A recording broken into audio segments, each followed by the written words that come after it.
Dan rencana daripada bandara besar yang ada di Kulon Progo kan ini target pemerintah adalah kota wisata kedua setelah Bali. Nah, kira-kira bagaimana mensikapi ini yang akan dilakukan oleh UMKM ataupun produk-produk lokal untuk menjelang daripada pengembangan wisata tersebut, Pak?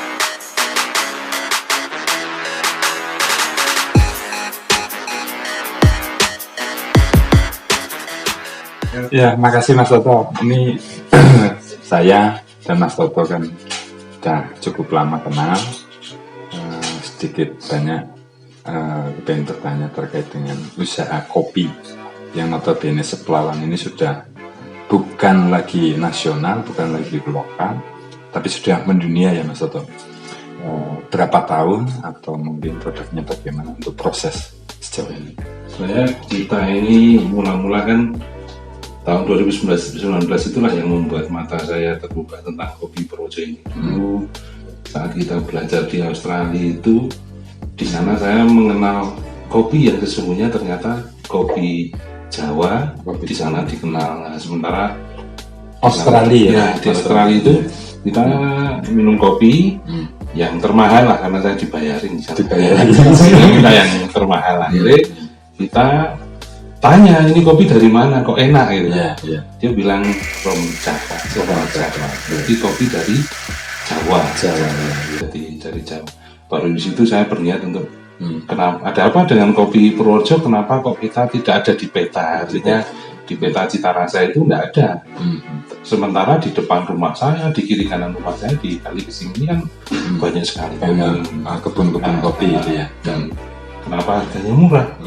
Nah, setelah kita amati ternyata proses pasca panen dan lain sebagainya kita masih tidak ada teknologi. Kemudian belajar ke Puslit Koka, di Jember. Itu kan ibaratnya labnya pusat penelitian kopi dan kakao di Indonesia kan ada di sana. Kita belajar di sana mulai dari budidaya, terus kemudian pasca panen, roasting sampai bagaimana membuat kopi itu menjadi enak. Nah, setelah itu pulang, saya sempat pengen menguji kopi kita sampai di mana. Saya ikuti lomba-lomba yang tingkatnya Jawa Tengah. Ketika Jawa Tengah kita sudah menjadi juara, kemudian bagaimana dengan Nusantara, kopi Nusantara kita ikut sampai ke Vietnam waktu itu, lomba di Vietnam. Vietnam kan terkenal kopinya banyak juga. Ada berapa peserta pas di Vietnam itu? Pas di Vietnam itu dari 5 negara itu. 5 negara. Salah satunya Indonesia. Indonesia itu ada 8 kontestan termasuk saya, dan kopi kita Robusta ini ternyata menduduki peringkat keempat dunia. Pertamanya juga Indonesia, tapi dari Sulawesi. Kemudian 2 itu dari Brasil, 3 dari Vietnam sendiri, 4 kita lagi dari Jawa Tengah. Dan itu berarti ternyata ketika kopi ini diproses dengan baik, kita mendapatkan istilahnya penghargaan yang luar biasa. Akhirnya saya proses dari 2014 kita istilahnya belajar proses sampai bisa produksi seperti apa. Saya sedikit-sedikit mencari mesin. Nah, setelah itu permintaan sangat tinggi. Sangat tinggi. Kita jual ke kedai-kedai, kita jual ke luar-luar itu. Terus yang dulu temen yang di Australia itu yang pertama kali mengorbitkan kopi kita di sana. Terus di teman-teman di Bali juga ngambil kopi kita. Terus lama-lama kan saya merasa kekurangan membuat kelompok tani. Setelah membuat kelompok tani masih tetap kekurangan. Saya punya cita-cita kopi secara keseluruhan di Projo itu kita kembangkan. Akhirnya difasilitasi pelatihan-pelatihan dari kementerian. Pertama dari Kementerian Tenaga Kerja. Tahun berapa itu Pak? Tahun 2017 2017 kita kerjasama dengan kantor UKM Purworejo. Kita mendapatkan kesempatan untuk belajar lebih jauh. 2018-2019 kita selalu diminta Baratkop untuk berbagi ilmunya tentang teknologi kopi. Dan kemudian dari 2018-19 ini 20 kita sudah banyak melahirkan teman-teman penggiat UMKM di kopi di Kabupaten Projo. Berapa jumlah yang sekarang sudah istilahnya masuk dalam binaan daripada Pak Toto ini? Itu kalau total orangnya, ya ibaratnya pionir-pionirnya ada 92. 92 dari kelompok tani menjadi satu produk kopi atau gimana? Masing-masing ini banyak. Salah satunya kopi kikis, itu dia kita ambil satu, dia membawahi beberapa petani proses. Kemudian kopi Meliwe juga sama. Terus kemudian kopi Benowo itu Puncak Kunir itu juga dia punya anggota. Terus kemudian Gunung Kembang segala macam. Jadi ada meliputi dari Kecamatan Bruno, Kemiri, Pituro, Gebang ada juga, Bener, Loano, Kaligesing. Itu berapa kecamatan? Ya, 7 kecamatan. Inilah yang kemudian kita kelompokkan, kita buat proses yang standarnya sama. Mereka membuat produk seperti kemasan-kemasan juga yang langsung konsumsi ke masyarakat. Dengan harapan ya kita menggeser produk dari luar dan kita konsumsi kopi kita sendiri yang jelas-jelas sehat. Untuk mengakhiri cara kopinya ya. Terus saya dengar pernah juga Pak Toto dapat penghargaan dari Presiden Pak Jokowi ya. Tahun berapa itu Pak Toto? Itu yang pertama 2016, yang kedua 2017. Kalau yang pertama itu karena penghargaan dari sosok inspiratif karena saya menggunakan media digital dari 2008 untuk memasarkan atau memperkenalkan kambing sama potensi lokal project ke dunia. Terus yang kedua itu penggiat peternakan pertanian itu tahun 2017 pada saat Jambore peternakan nasional. Ya dapat sepeda. Alhamdulillah. Biasa dari Pak Jokowi ya. Seninya itu sepeda. Terus mungkin ada ini produk-produk yang sudah dikemas dari Pak Toto. Mungkin ada berapa jenis? Ada 3 sebenarnya. Yang ini Arabica. Kalau ini Robusta. Ini kemasan sendiri juga ya? Ya, kita bikin kemasan sendiri, cetak sendiri. Terus desainnya segala macam. Nah, kita namakan kopi Seplawan ini mutualis. Jadi simbiosis. Jadi saya sambil mengenalkan kopi Seplawan. Di sini ada pariwisata Seplawan. Terus kemudian ketika orang datang Seplawan dia pasti akan mencari kopi juga di Seplawan. Saling mengenalkan guanya sama produk kopinya. Ini sementara ada 3 produk ini. Jadi kalau itu Arabica, ini Robusta Clone. Nah ini Robusta klasik. Ini yang apa istilahnya tanamannya yang belum dikembangkan oleh BPTU. Ini jenis tanaman klasik yang asli dari zaman penjajah masih ada di sini. Genetik lokal Belanda ya. Zaman Belanda. Makanya kan kita waktu itu lomba juga mengenai pelestarian genetik lokal. Ini ya yang ini ya Pak. Ya, ini dan salah satu penghargaannya ini. Yang ini lingkungan hidup ini dari lingkungan hidup itu. Untuk apa? Genetik dari kopi asli lokal ya. Varietasnya secara klon ini kan masih murni. Ini pengembangannya dilakukan oleh Pak Toto tentunya bisa mengangkat satu nama Projo, kemudian lapangan pekerjaan ya Pak Toto, adanya kemandirian kita, walaupun dengan situasi yang sekarang ini tetap kita masih punya harapan ke depan ya Pak Toto. Jadi keinginan saya dulu petani itu harus punya bargaining posisi. Jadi karena petani yang produsen ya mau nggak mau pasar itu harus ngikutin petani. Jangan sampai kayak dulu-dulu yang terjadi petani itu hanya jadi sapi perahan para tengkulak. Sekarang petani harus bisa produksi sampai itu.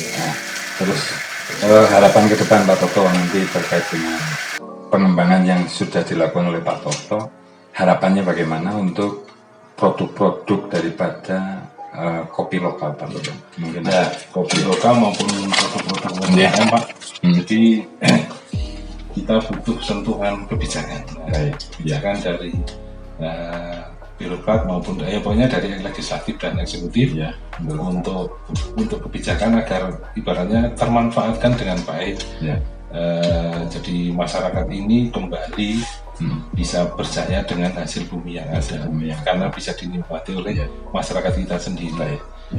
Jadi kebijakan yang dari bapak-bapak nanti yang duduk di atas sana. Bismillah ya. Sebenarnya kita tetap punya potensi, kemudian kita bisa kembangkan, tapi juga ada fasilitas kebijakan ya, Pak Toto. Itu yang ya, kalau apa istilahnya yang bersifatnya kayak bantuan yang instan kita kayaknya sebenarnya tidak perlu ya. Adanya bahwa payung dan kebijakan kemudian bagaimana itu bisa difasilitasi ya, betul. Jadi terkait dengan perizinan, terkait dengan pengembangan secara umum secara keseluruhan, otomatis kan ibaratnya infrastruktur di sini banyak kayak jalannya, terus kemudian kayak media promosinya kita dibuatkan, terus kemudian dikoneksikan dengan jaringan-jaringan yang ada di luar, difasilitasi untuk bisa eksis di luar negeri juga.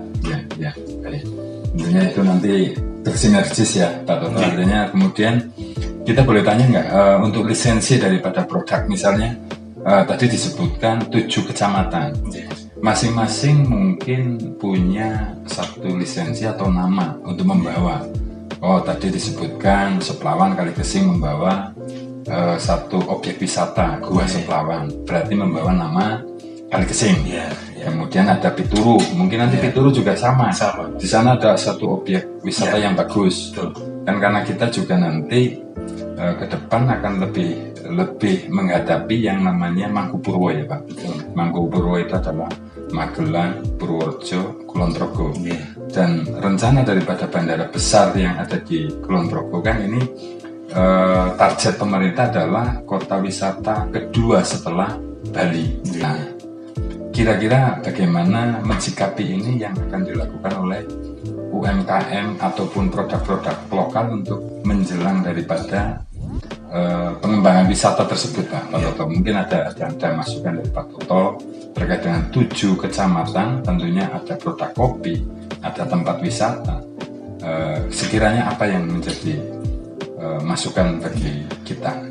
Jadi kayak kita menangkap itu nanti pengembangannya adalah desa wisata termasuk wisata edukasi, spesial interest di kopi. Jadi orang tidak hanya dapat minum kopinya, tapi pengalaman bagaimana tanamannya seperti ini rupanya, cara pengembangannya seperti ini, memupukkannya seperti ini, pasca panennya sampai bagaimana cara memasaknya. Jadi kita tidak hanya menjual komoditas objeknya, tapi subjek orang bekerja dalam setiap hari itu menjadi destinasi wisata. Contoh di sini kan ada kopi dan ada peternakan. Nah, jadi para wisatawan itu nanti datang ke sini tidak melihat batu-batu saja atau keindahan alam, tapi melihat aktivitas orang dan dia bisa terlibat di situ Pak. Ibaratnya ngasih mandi kambing, merah susu itu dia dapat. Kemudian ke kebun kopi, dia bisa metik sendiri, kemudian mumpuk, bagaimana cara nyeduhnya kita ajari semua, bagaimana cara masaknya. Jadi termasuk kemarin sini Seplawan, terus kemudian di Meliwis itu kan sebenarnya Tawangsari Pak. Itu kopi Meliwis itu juga nama sebuah objek wisata juga. Jadi Gunung Kembang juga sama. Jadi kita memang sengaja ajari teman-teman itu satu produk nanti juga brandingnya double gitu ya. Seperti itu. Mudah-mudahan nanti makin hari makin berubah terus menjadi semakin maju. Amin. Ya kita juga nanti butuh sharing, aja bukan sebatas ini saja ya Pak Toto. Pengalaman jenengan kan banyak.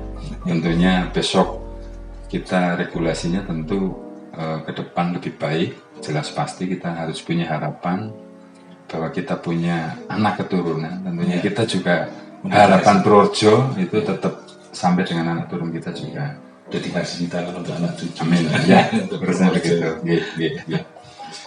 Mungkin itu cukup. Ya, sudah cukup lama ya. Nanti bisa sampai pagi. Pasti saya akan seru dengan Pak Toto. TikTok. Ya satu waktu nanti kita juga akan ada progres itu. Nanti kita juga akan undang produk-produk lokal dari Purworejo. Salah satu tadi yang diobrolkan tentunya itu menjadi satu juga visi misi kita Pak Toto. Karena teman-teman relawan juga sebenarnya kan kayak peternakan ini kan kekayaan genetik luar biasa. Kambing Etawa ini ya Pak Toto. Kambing Etawa yang kita berjuang di tahun 2010 itu sampai mendapatkan SK Kementerian, namanya kambing Kaligesing Pak. Jadi di seluruh Indonesia di bagian manapun akan menyebut dengan sebutan kambing Kaligesing.